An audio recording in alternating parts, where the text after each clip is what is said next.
from New York, Late Night Show with Mike Siddiqui. Bismillahirrahmanirrahim. Allahumma salli ala Muhammadin wa ala ali Muhammad. Welcome to the show. My name is Faiq Izhar Hussain Siddiqui. صاحبوں، خبر گرم ہے کہ پرویز خٹک کو وعدہ معاف گواہ بنا کر کے پی میں اعلیٰ عہدے کا لالچ دے کر اور ان کی فائلیں انہیں دکھا کر راضی کر لیا گیا ہے کہ وہ وعدہ معاف گواہ ہوں گے۔ ان سے کہا جا رہا ہے تم یہ الزام لگا دو کہ عمران خان نے 9 مئی کا حادثہ پلان کیا تھا تاکہ ہم اس کی گردن میں پھانسی کا پھندا ڈال دیں، اور اگر تم نے ایسا نہیں کیا تو وہ پھندا ہم تمہاری طرف بھی لا سکتے ہیں۔ اس سے پہلے کہ ہم گہرائی میں اتر کر جائزہ لیں، ذرا سا تاریخ کے کچھ اوراق کو پلٹیے، جھانک کر دیکھیے کہ کیا ہوا ہے۔ دیکھیے، جھوٹ، پاور، اقتدار، پھانسی، ہر طرح کی خبریں اور واقعات جو ہیں تاریخ میں آپ کو مل جائیں گے۔ مثلا یونان کے جو اشرافیہ تھی، جو وہاں کی اسٹیبلشمنٹ تھی، وہ یہ کہتی تھی کہ سقراط کو ہم نے زہر دے دیا، اب یہ ختم ہو گیا، اس کے ساتھ اس کی سوچ ختم ہو گئی، یہ ہمارے نوجوانوں کو بہکا رہا تھا اور اس کی یہی سزا ہونی چاہیے تھی۔ سقراط آج بھی زندہ ہے، اشرافیہ مر چکی ہے، ہر طرف آج بھی سقراط کا ذکر ہے۔ امام عالی مقام آج بھی زندہ ہیں، اور یزید کا نام ہم گالی کے طور پہ لیتے ہیں۔ بچپن میں ہم جب بچے تھے، جھگڑا ہو جائے تو سب سے بڑی گالی یہی ہوتی تھی، کہتے تھے یار یہ بہت یزید ہے۔ تو آج بھی اس کا نام جو ہے وہ ایک گالی ہے، اور امام حسین علیہ السلام کا نام جو ہے وہ ہر جگہ تعظیم کا باعث ہے۔ یعنی تاریخ یہ ثابت کر رہی ہے کہ طاقت کی بنیاد پر آپ تاریخ میں اچھے لفظوں میں زندہ نہیں رہ سکتے، آپ کا کوئی مقام نہیں بنے گا۔ آپ پڑھیے گا، امام ابو حنیفہ کو زبیر منصور نے کیا کیا تھا، وہ لمبی، میں just to save the time میں صرف اتنا بتا دوں کہ اس نے ان کو جب پھانسی کی سزا دی تو وہ سجدے میں تھے جب ان کو لے جایا گیا اور ان کو سزا دی گئی۔ اب یہ دیکھیے کہ وہ تو جب چلے گئے تو اس وقت ان کی نماز جنازہ میں ہزاروں لوگوں نے جو ہے وہ آ کے نماز جنازہ ادا کی، اور جناب منصور کا جب انتقال ہوا تو اس کے لیے ایک قبر نہیں 100 قبریں کھودی گئیں۔ اب آپ سوچئے کیوں 100 قبریں؟ کیا وہ 100 قبروں میں دفن ہونا تھا؟ اسے نہیں، اسے ایک قبر میں دفن ہونا تھا، لیکن 100 قبریں اس لیے کھودی گئی تھیں کہ کہیں لوگ آ کے اس کو قبر سے نکال کے نہ ماریں، اس کی قبر نہ کھود دیں۔ پاکستان میں ایک جج منیر حسین صاحب کی قبر کا قصہ تو میں نے آپ کو اکثر سنایا ہے کہ وہ ایک آدمی جوتا رکھ کے چلا جاتا تھا، کہتا تھا اس نے ناانصافی کی تھی، اب روز فرشتے آ کے اس کو جوتا مارتے ہیں۔ یہ جو لوگ اس کو سزا دینا چاہتے ہیں وہ ذرا تاریخ کو ضرور پڑھ لیں، یا جنہوں نے پڑھی ہے ان کو بلا کے ان سے سن لیں۔ اب آئیے عمران خان کی طرف۔ ایک بات اکثر لوگ پوچھتے ہیں، یہ اوورسیز پاکستانیز جو ہیں یہ عمران خان کو اتنا کیوں سپورٹ کرتے ہیں؟ ایک دن تو ایک دوست ایک صاحب نے بڑی اس سے کہا مجھ سے، یار فائق صاحب آپ کبھی نظر کرم نواز، زرداری، ملا جی ان کی طرف بھی کیجئے، دیکھیے ان کے لیے بھی کچھ کہہ دیجئے۔ کیسے کہہ دیں؟ اچھا، اور کیوں کہہ دیں جب جانتے ہیں حق کیا ہے اور سچ کیا ہے؟ ایک بات اپنے ذہن میں رکھیے تاکہ ہم کم وقت میں زیادہ کمیونیکیشن کر سکیں۔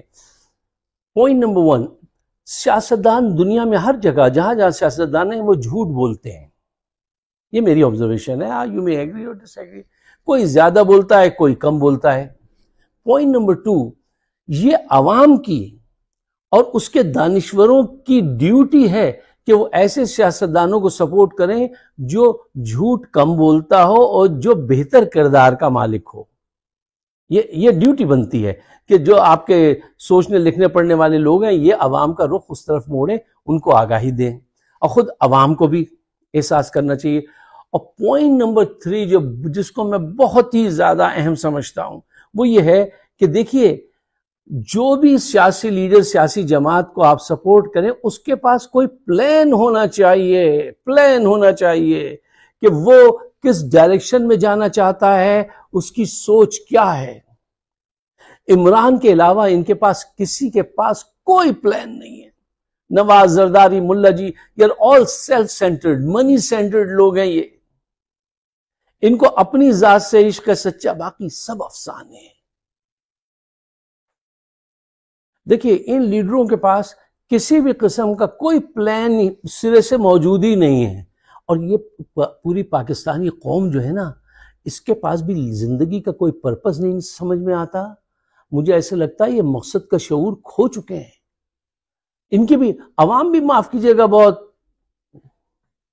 اب میں آپ سے کیا کہوں کہ اس کا بھی کوئی زندگی کا مقصد نہیں ہے ماں سوائے اس کے کہ بس زندہ ہیں اس طرح کہ غم زندگی بہت۔ اچھا، تو آپ کو ہمیشہ اس کا انتخاب کرنا چاہیے جس کے پاس ایک پلان ہو۔ عمران خان جو ہے اس کے ذہن میں ایک ویلفیئر اسٹیٹ ہے جس کو وہ مثال دیتا ہے، انسپائرڈ ہوتا ہے ریاست مدینہ سے۔ اب جو بدنصیب مدینہ کے لفظ سے چڑھتے ہیں تو ان کی دنیا بھی خراب ہے، آپ دیکھیے گا ہمیشہ، اور آخرت بھی خراب ہے، لیکن وہ اس طرف مارچ کر رہا ہے، اور اسی وجہ سے لوگ اس کے ساتھ ہیں کہ وہ سنسیئر ہیں۔ جب وہ ویلفیئر اسٹیٹ کی بات کرتا ہے تو 3.5 سال میں اس نے کیا کچھ کر کے دکھا دیا۔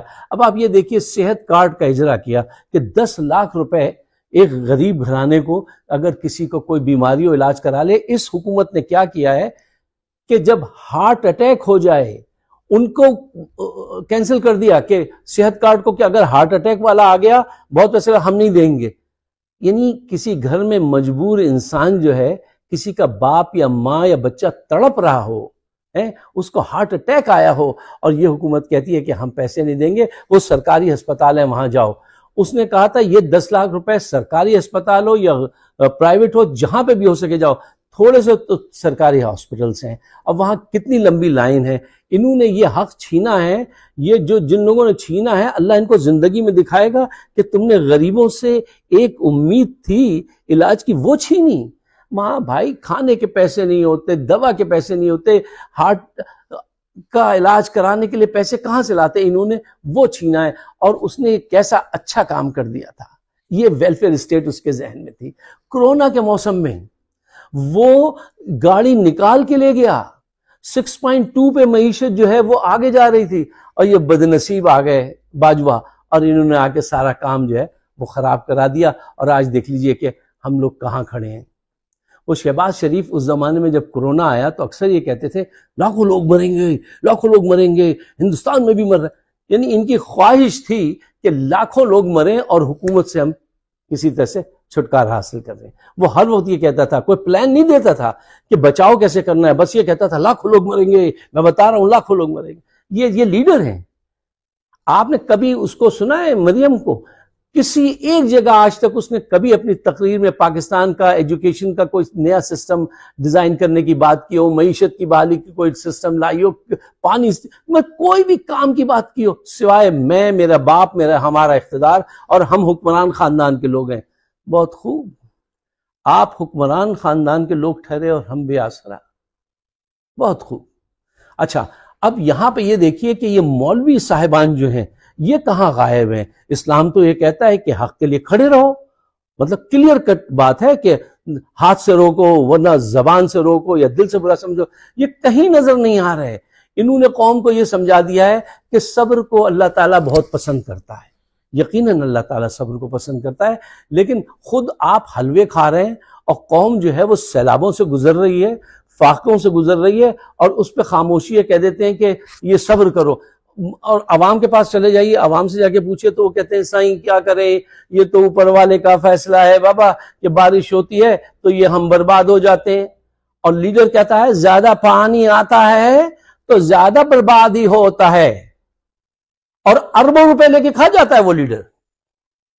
یار یہ ڈرامہ، اربوں روپے لے کے کھا جاتا ہے، پھر پوری دنیا سے پیسے مانگتے ہیں کہ ہمارے یہاں سیلاب آ گیا، اس پہ نظر رکھتے ہیں، پھر وہ پیسے کھا جاتے ہیں، پھر سب لوگ بھول جاتے ہیں، پھر 1 سال گزر جاتا ہے، پھر بارش آ جاتی ہے۔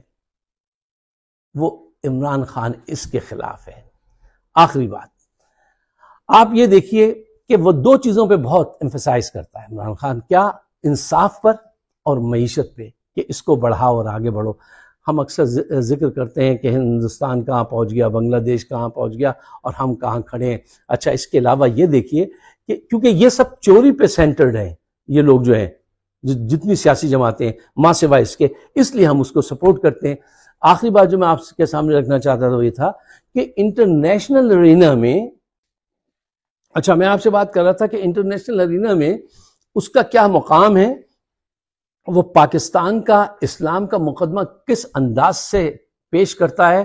ہم نے یہاں اقوام متحدہ میں، آپ نے بھی اس کی تقریر سنی ہوگی، ان لوگوں کے چہرے دیکھیے، میں نے ان کے چہروں کو، ان کی باڈی لینگویج پڑھی جب وہ گفتگو کر رہا تھا کہ دوسری دنیا کے جو لیڈر ہیں وہ کیا کہہ رہے ہیں۔ ایسا لگ رہا تھا کہ ان کے دل میں اس کی بات اتر رہی ہے۔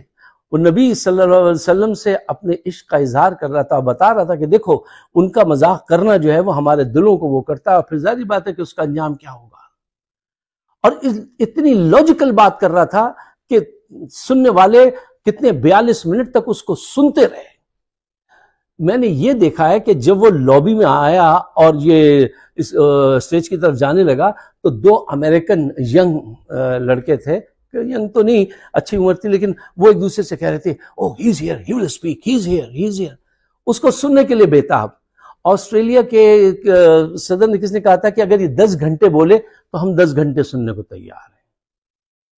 فرانس کے صدر نے کہا تھا شکر ہے کہ میرا نمبر پہلے آ گیا، ورنہ عمران کے بعد مجھے کون سنتا۔ اقوام متحدہ ہو یا آسٹریلیا ہو، فرانس ہو، جرمن کے، اس نے کہا تھا کہ ہم 9 گھنٹے تک اس کو سن سکتے ہیں، 9-10 گھنٹے تک ہم آرام سے سن سکتے ہیں۔ اور مہاتیر محمد نے یا کس نے ادھر سے کہا تھا کہ ہم تو انٹرنیشنل پالیٹکس جاننے کے لیے اس کو سنتے ہیں۔ اور ایک صاحب نے کہا تھا کہ ہم تو آئے صرف اس لیے ہیں کہ یہ بات کرے گا عمران خان۔ یار یہ عزت ہے کیا؟ یہ لوگ زرداری، نواز، ملا جی، یہ 40-42 منٹ تک قوم کا، اسلام کا مقدمہ کسی پلیٹ فارم پہ جا کے لڑ سکتے ہیں؟ ان کی اہلیت یہ ہے کہ وہ پرچی نہیں پڑھ پا رہے تھے نواز شریف و بابا کے سامنے، وہ مسکرا رہا تھا، اس وقت پانی پینے لگے، چیخیں نکل جاتی ہیں ان کی۔ یار یہ کیا لوگ ہیں؟ یہ کیوں اتنا مروب ہیں؟ بس آگے کہتے ہیں ہماری حکومت کو مت ہلنے دینا، ہم پیسہ بناتے رہیں۔ اب یہ آپ کی چوائس ہے، اس قوم کی چوائس ہے، یہ چیلنج ہے اس پوری پاکستانی قوم کو کہ اگر اللہ رب العالمین نے تمہیں ایسا لیڈر دیا ہے تو اس کو جو ہے اس کی حفاظت کرو۔ اب عاصم منیر صاحب، ان کے رفقائے کار جو ہیں پی ڈی ایم کو، جو سرٹیفائیڈ کرپٹ لوگ ہیں، ان کو دوبارہ اقتدار میں لانا چاہتے ہیں تاکہ وہ اپنا کام کریں اور وہ اپنا کام کریں، دونوں طرف سے خدمت ہو، وہ بھی خدمت کریں، یہ بھی خدمت کریں۔ اب ساری قوم کو چاہیے کہ وہ کھڑی ہو اور کہے نہیں، اب ہم ایسا نہیں ہونے دیں گے۔ مجھے لگ رہا ہے کہ قوم اس ڈائریکشن کی طرف چل نکلی ہے اور وہ ایسا کرنے نہیں دے گی۔ اب ضد کرتے رہیں تو ٹھیک ہے۔ دیکھیے ایک ذہین آدمی کسی کام کو جو غلط ہو اور ناممکن ہو اس کو چھوڑ دیتا ہے، فوراً آگے نکل جاتا ہے، دوسری ڈائریکشن میں جاتا ہے، بے وقوف اس کو آزماتا رہتا ہے۔ یہ دلوں سے عمران خان کو نکالنا چاہتے ہیں، اس کی پارٹی توڑ رہے ہیں، اس کے لوگ توڑ رہے ہیں، اور آج تک ناکام ہیں۔ ایک میدان میں ان کو کامیابی حاصل نہیں ہوئی ہے۔ جو ٹوٹ کے جاتا ہے لوگ اس کو اتنا برا بھلا کہتے ہیں جو آپ کے سامنے مجھے کچھ کہنے کی ضرورت نہیں ہے۔ یہ بے جا میں اس کو بدنام کرنا چاہتے ہیں، اس کو غدار ثابت کرنا چاہتے ہیں۔ یہ ناممکن کام ہے جو آپ کرنے کی کوشش فرما رہے ہیں۔